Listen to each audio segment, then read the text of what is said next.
Yes.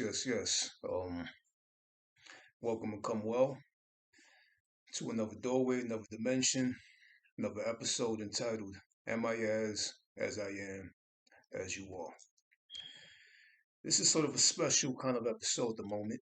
Um, this specific episode is entitled "What is Truth and Trust?" And this is a message to the seekers of truth and trust in a relationship. So let's dive right into it. What is truth and trust in a relationship? How do I utilize the principle of truth? How do I utilize the principle of trust in a relationship? Does it belong in a relationship?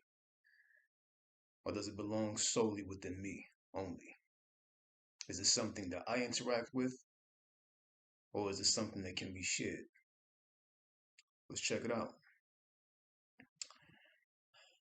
A few points I'm going to make. I'm going to run through this a little bit differently than I normally do. Okay? Let's dive right into it. When it comes to the understanding of truth, it's not about what we know as truth or telling a truth to someone or somebody outside you, like you're in a confession booth. It's about true, not truth. The main thing you want to focus on, the main word you want to focus on is true, not truth. True. Meaning you being true to self, being true to what it is that you are doing, or being true to what it is that you are involved in, as to why you are doing that and what it is that is actually being fed by that specific doing that you have chosen to do. Is it feeding your lower nature of self or your higher nature of self? Which is determining, is it giving me clarity or static within my mind? Whatever it is that I am feeding, whatever it is that I am being true to, my lower nature, my higher nature, or a little bit of both. Or is it imbuing or radiating or illuminating the middle path and median or medial nature of beingness? The middle path and median or medial nature and beingness. And most importantly, what comes forth from that feeding or comes to the surface from that feeding that you're doing? And is that which came forth or came to surface in promotion of your progress of self and to your specific tailor-made private path in this life? In order to be true to another, if chosen to do so, you must first be true to yourself. And coming into the realization of truth and being true to self takes a lot of time, space, privacy, and stillness to not only enter the mind, but to remain within the mind, inside of the mind, for an undetermined period of time, for what is known, as a cleaning of house. You're going in to clean house. Okay? And what this cleaning of house just means is a reorganizing or a recognizing of a potential mental disorder and disorganization into a conscious reorganization or reorganizing. Transforming that past organization into a present organizing which suits you best psychologically in that present state of being according to your specific path and calling. So you're going into this disorganization and this disorder within your mind or your brain to reorganize it. And like I said, this takes time, space, privacy, and stillness to go within your mind, uninterrupted, not distracted, uninterrupted, no interference, no outside interference or outer and outer interference can be happening when you go inside to clean house. That was truth. Now let's get to what is, or a different aspect of what trust is, and what trust is going on within relationships, or distrust that's happening within relationships and occurring within intimate relationships and intimate partners, and things and situations that happen. The person that thinks that they're not trusting somebody for whatever reason, psychologically, metaphysically, it's not that you don't trust him or her anymore. It's really about you not trusting you anymore. Meaning what? Meaning you don't trust yourself to stop invading their privacy and infiltrating their personal space. So basically, you didn't lose trust in them, you lost trust in yourself. You've literally turned yourself into an addict by constantly repeating these acts of disrespect to your mate and a disrespect to what you and your mate share. As you continue this disrespecting act, you simultaneously hurt and harm yourself. And the more you commit this act of self-harm and self-infliction, the more you find yourself in pain and aggravation and become addicted to that pain. Why? Well, because pain is a feeling and we live to feel. As that addict, the more you become a fiend for that feeling of pain and aggravation and disappointment, upset and aggravation. Every time you have the opportunity to feel it.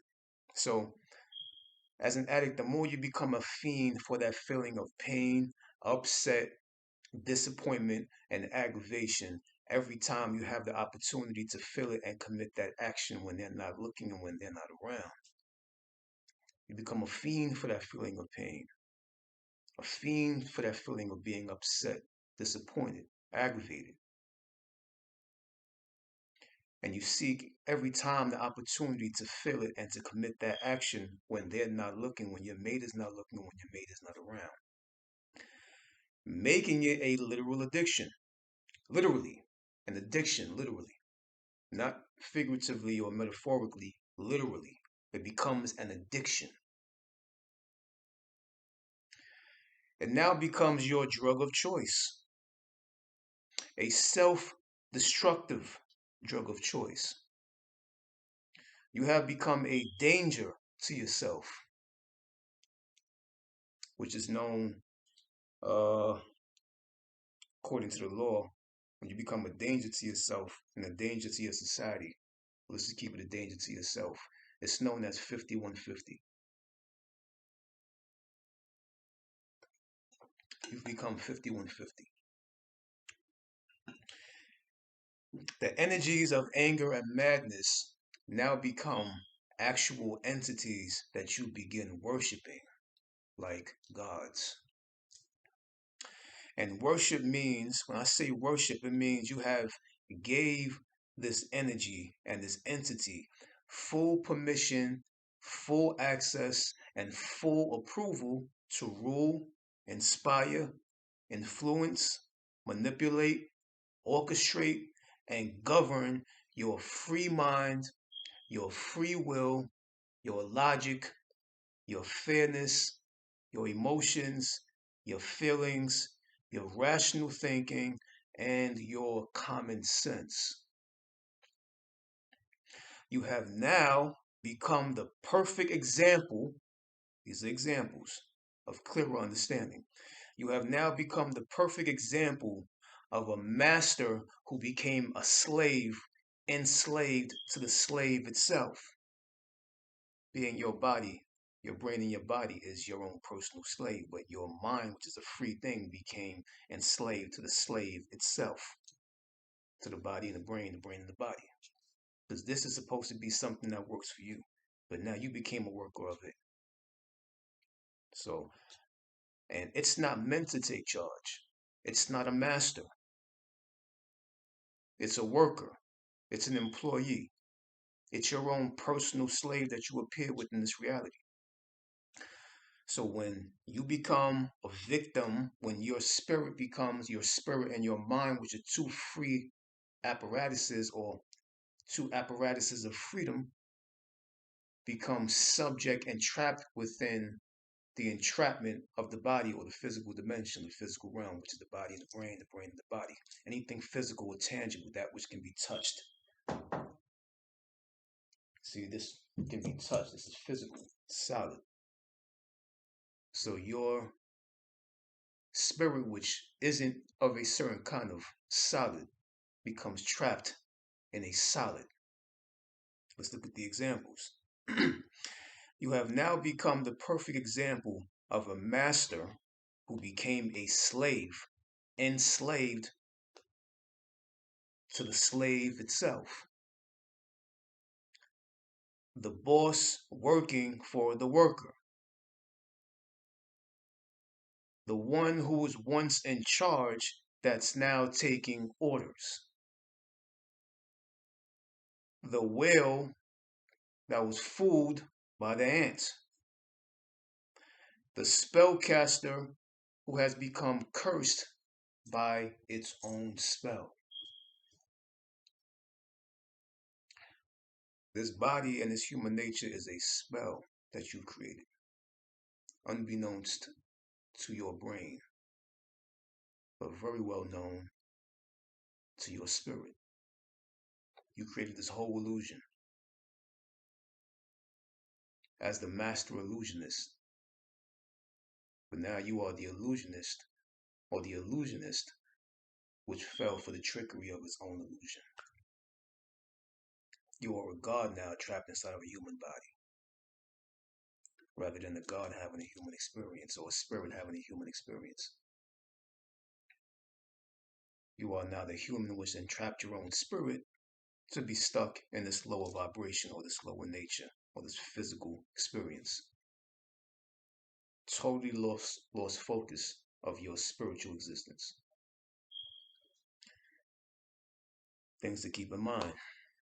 We are not here, and this is for people who like to butt in and be nosy to other people's business, their mate's business, and their partner's business, and always want to seek and see what they're doing and how they're doing and when they're doing it and who they're talking to and who they're in touch with and who they're connected to, and just can't stop this addiction.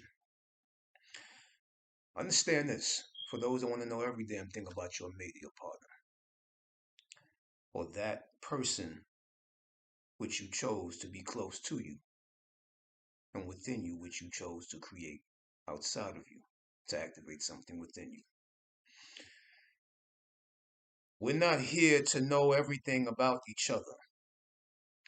If that was the case, then every time your mate walks away from you, a natural hologram would automatically appear and pop up right in front of our view, showing us where they're going, where they're at, what they're doing, and who they're with. My question to you is, why aren't you respecting the natural process of life? That is not called living life. That's called living death or disrespecting life. and the language of life. Keep this in mind. Everything is not meant to be known and shown. Just like everything ain't meant to be grabbed and thrown. Embrace life and life's situation as it shows itself to you.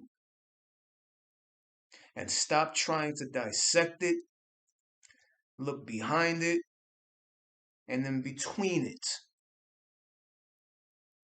Because this false need to be right and correct, or cease this false need to be right and correct all the time. It's exaggerating to the other. Stop and exaggerating to yourself as well. Start going insane, your health starts depleting. Doesn't matter how you look on the outside. Doesn't mean nothing. But how do you really look on the inside? Stop giving attention to that which doesn't pay attention to you. It's just a happening. It doesn't have eyes that pays attention to you. So why you pay attention, or why are you paying attention to that which isn't paying attention to you? It just is. It's just happening. It's just life. Why are you paying so much attention to it? It doesn't pay any attention to you. Practice acceptance rather than expectance. Practice acceptance, to accept things as they are, as they unfold, as they unravel themselves before you, as they show and display themselves to be in front of you. Practice acceptance rather than expectance. Stop expecting things to be a certain way and accept it as the ways that it shows itself and reveals itself to be. This is something to ask ourselves as well. What is it in us that feels it must know anything and everything our partner is doing or involved in when they're not around us? According to this path, that's a sickness in itself. Remember I told you what sickness is, or what sick means. Sick means to be psych or psyched. You have psyched yourself out of yourself. Sick is related to the word psych or psyche, psychosis. So to be sick is to be psyched. You are a magician with divine magic that psyched yourself out of your own magic and entrapped yourself within your own spell.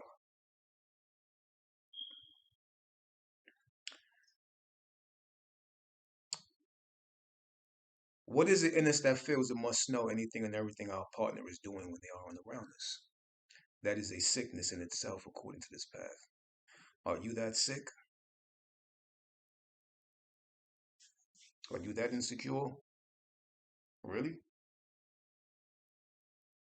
Are you that fooled by your brain? You became that fooled by your brain. And the brain is garbage. The brain is the matrix. The brain belongs to this illusion. So you're fooled by something that dies and that the ancestors pulled out of the nostrils when the body was, before it was mummified, because they knew it was garbage. It was part of the illusion. The brain is what creates thoughts and holds thoughts. The mind is the free thinking apparatus. What dimension are you involved in? Are you that fooled by your own brain? If you are, then it is not your partner that you're in a long-term relationship with. It is your thoughts and your imagination that you are in a long-term relationship with. Not your partner, your thoughts and your imagination. The two things that are supposed to work for you, or rather rule you, because you have become fooled by it. And it doesn't even have a thinking or a brain. It's just a program that just runs slides. And you give attention to these slides, And these slides produce a feeling within you of a lower nature because it is of a lower nature, validating its lower validity or its lower confirmation to keep you in a lower vibration and a lower state of being.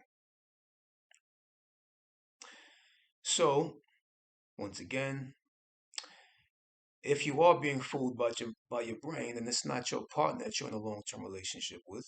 It's your thoughts and your imagination that you're in a long term relationship with. And you constantly put your thoughts and your imagination before your partner, which generally means you may not be mature enough. You may not be mature enough to have a human relationship and a respectful experience with another human being, with another one of your creations, for better understanding. This is the program that you have created yourself to become. Now you find yourself in a constant cycle and a constant loop on replay mode. And from this cycle, you've made it almost impossible to recognize and acknowledge the space and gap which exists in between these looping patterns of brain and body, or brain and mind, the trap and the freedom. That space or gap being the potential balance, clarity, sanity, freedom, and mental clearance. And that is the part of that cycle, these spaces in between that cycle, these little spaces in between a cycle, that becomes the part of the cycle which becomes abandoned and neglected. Abandoned and neglected by what? Why would these spaces and gaps of freedom become abandoned and neglected? What do they become abandoned and neglected by? They become abandoned and neglected by your ignorance, judgment, emotional imbalance, and mental dialogue, or that false voice in your head, which is not your voice. This is the funny part. But that voice talks in your voice to make you think that you are it and it is you, that it is you talking this. It makes you think that you are it and it is you because it talks in your voice. The only voice that has to talk in your mind and your mental dialogue is your voice, which you are familiar with, which you are connected to, which you are a part of, which you are. This is the fooling. But talks in your voice to make you think that it is your voice talking in your head, that you are it and it is you. You have been fooled. Fooled by what? Fooled by your own inherited magical device. So, what have you done? You've turned yourself against yourself. You believe that little voice in your head. You believe that little voice in your head more than your partner and your partner's voice, voicing their self in front of you in the living flesh. In other words, this is a certain way of looking at it, a different aspect of perceiving what's going on. In other words, you are married to your brain and in a relationship with your partner at the same time. You are married to your brain and in a relationship with your partner or your creation at the same damn time. So my advice to you is pick. Stop cheating on your mind with your mate and just go and enjoy your marriage and your imagination and your thoughts. Because that is where your attention is mostly, in your imagination and your thoughts and of the past. Stay there. Enjoy that marriage. Rekindle that relationship. Leave your creation or your partner alone. Stop bothering and aggravating them and frustrating yourself and sickening yourself. If you're in this beautiful relationship with your thoughts, the past, and your imagination and your brain, then leave your creation alone. Because he or she is just trying to have a mutual, neutral experience with you. But you being in your thoughts, past, imagination, and brain, you're never present with them. Because these things are of the past. Imagination can be of the present, but you utilize it against yourself. But the brain, thoughts in the past, that's of a past nature, something which is no more, which is no longer. When are you going to be present with your present creation? Have you ever been present with your present creation? And you're a present being. So if you're a present being primarily, and you choose to direct your attention on something which is of the past, then were you ever present to begin with? Something to ask yourself. So this is why I say, since you want to be there as a man or a woman, whoever you are, stop cheating on your mind with your mate and just go and enjoy your marriage with your imagination, your thought, your past, and your brain. Check this.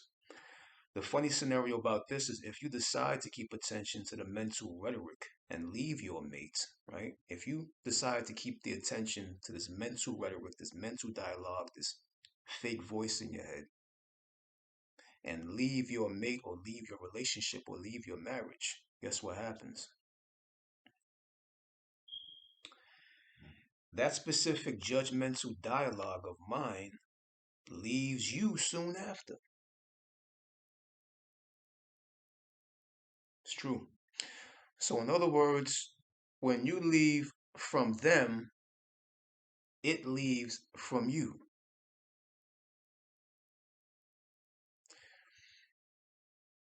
Your possession or possessive state keeps you company. This false voice, this ego, this judgment, this past thing, this brain, your possession or possessive state or this emotional turmoil, your emotional imbalance within you, keeps you company until an extreme is committed.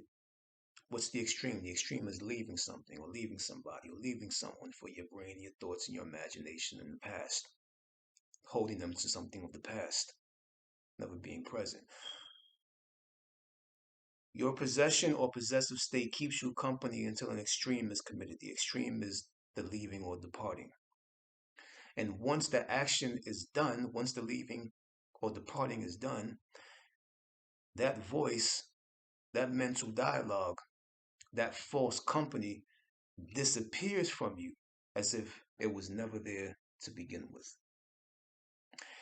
And it only pops up again when you find yourself in another possible relationship with someone else or the next person. Why? The same mental dialogue, the same spirit will just keep following you from person to person until you address it and confront it within yourself. It is not within a specific person per se.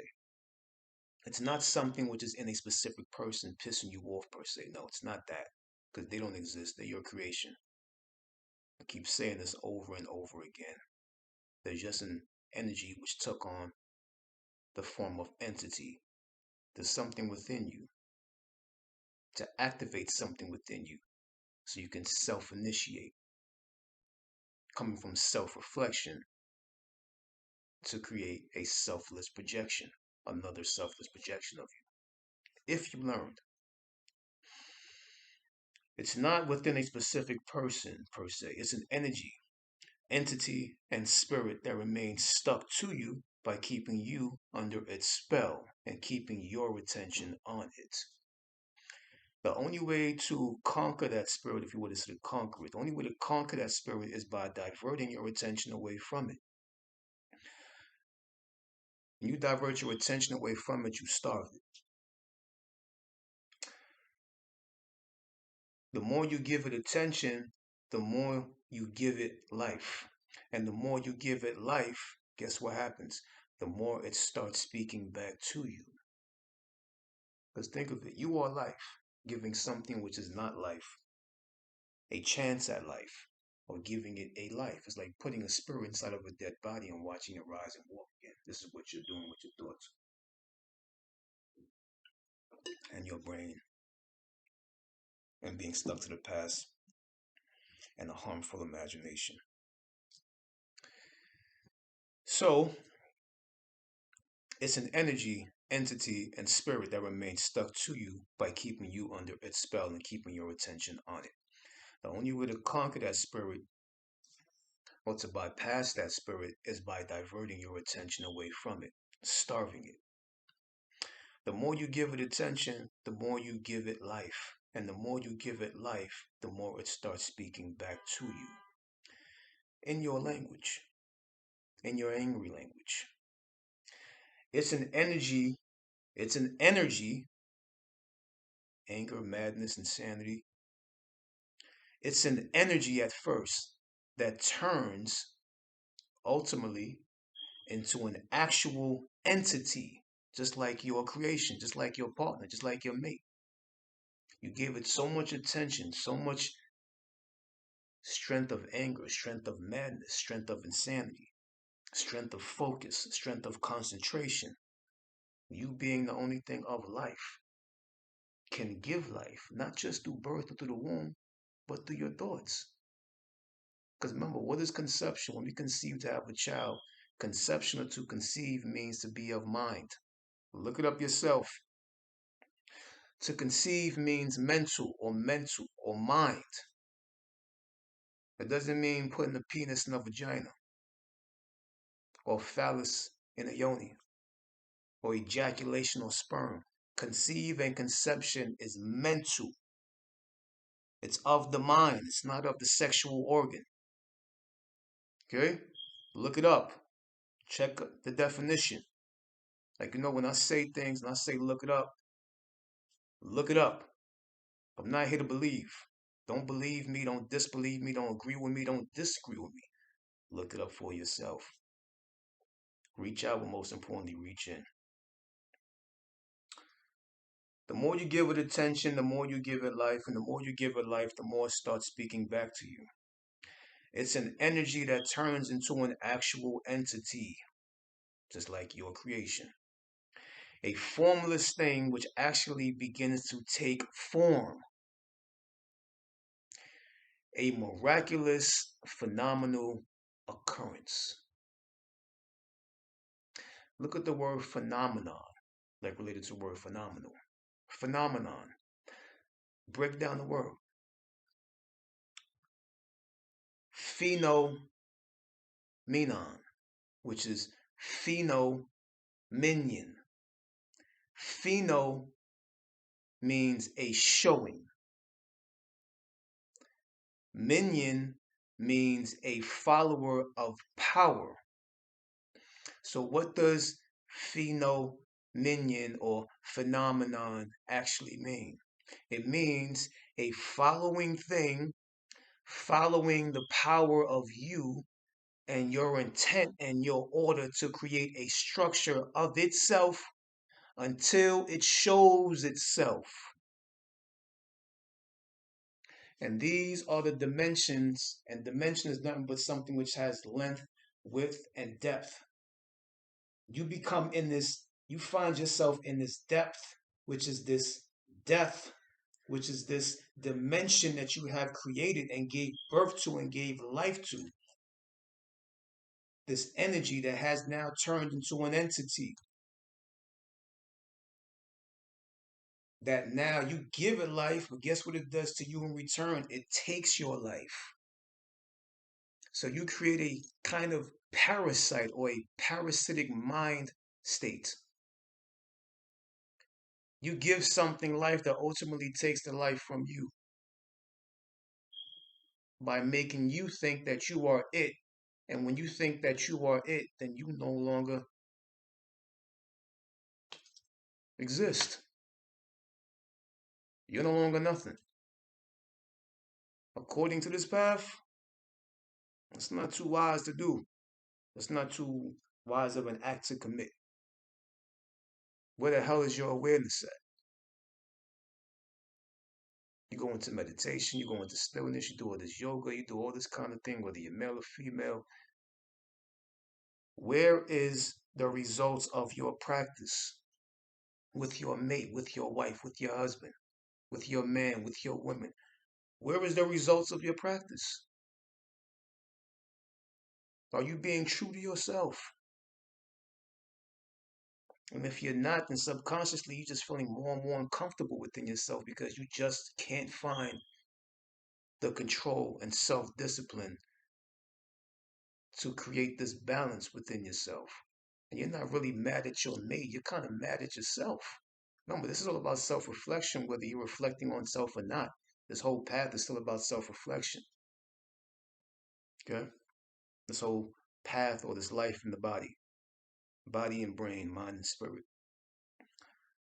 Keep this in mind. We are only here to experience and interact with that which is in our presence and our appearing experience. That's just a fact of life. We've become too nosy of a mind, too nosy of a people. Like how? From habits like watching biographies and documentaries on other people's lives, which have nothing to do with our lives. Biographies, documentaries, interviews on other people's private lives, which have nothing to do with our private life. And gossiping as well. We become various experiencers or vicarious experiencers rather than first-hand experiences. We've become vicarious experiencers rather than first-hand experiences. Meaning what? Meaning we live through the entrapped thoughts, images, and voices in our brain rather than the silence and freedom of our mind. Okay?